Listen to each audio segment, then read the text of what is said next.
This begins with two talking points that are generally annoying in sports, but they cannot be avoided when it's time to talk about Damian Lillard and the Blazers.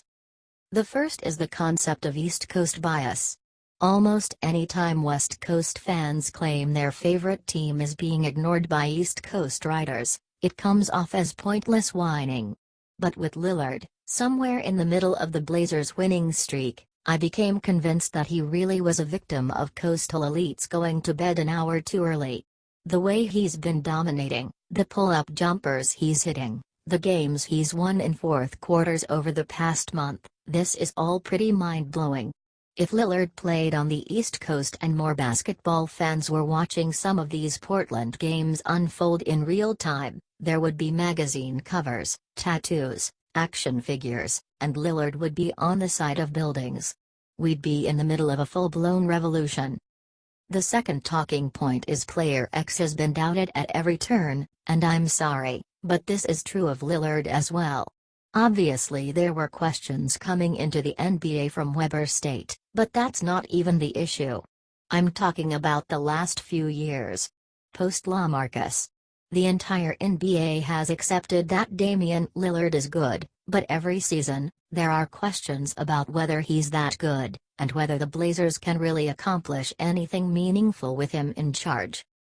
The questions persist because the holes in Lillard's game are real. He's struggled on defense. His shooting is streaky. His passing is just okay. There are many nights when he looks more like Kemba Walker than Steph Curry. And from a raw tools standpoint, Kemba is probably closer to the truth.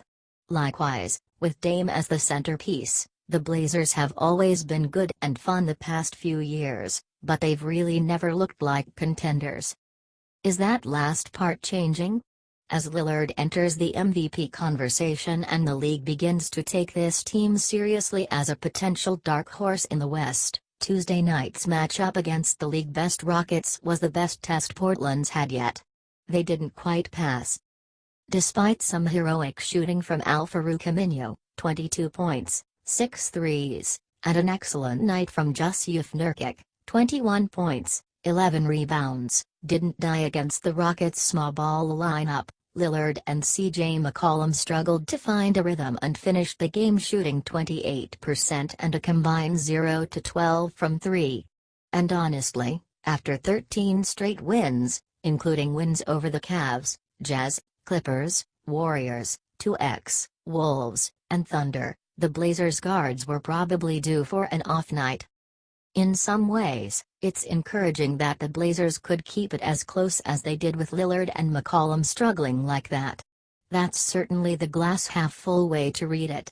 But it's also fair to say that the Blazers are going to be outgunned in any series with Houston or Golden State, and if anything, last night may have made the matchup look closer than it really is. Like Lillard's game, the holes in Portland's roster are real. Shaky consistency from Mo Harkless and Aminu on the wing, the bench counting on Shabazz Napier and Evan Turner, Nurkic highs and lows, all of these are valid reasons to be skeptical that this team can ever make the conference finals. We don't have to pretend those questions don't exist. Instead, I think embracing the skepticism is probably the best way to appreciate the Blazers from here. Nobody has to pretend this is a title team. When others demand that everyone acknowledge Portland's place among the NBA elite, it rings hollow because if we're being realistic about this, we all know better. Knowing better is also what's made this team great for the past month. Everyone knows that there should be a ceiling here, but watching this team defy all reasonable limits is the charm of both the Blazers and its superstar.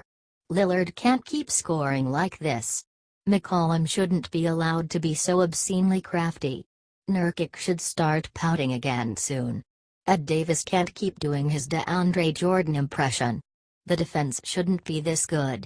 How is the defense still so good? Pat Connaughton is clocking 20 minutes a game. Napier is anchoring the bench. Turner is somehow playing every position on the floor and none of them. But it's working. The longer they keep this going, the more irresistible it becomes. And toward the end of the Rockets game Tuesday, it was clear that Houston had more talent and a more sustainable attack. But as great as the Rockets were, it was a lot more fun watching Lillard and the Blazers try to beat them.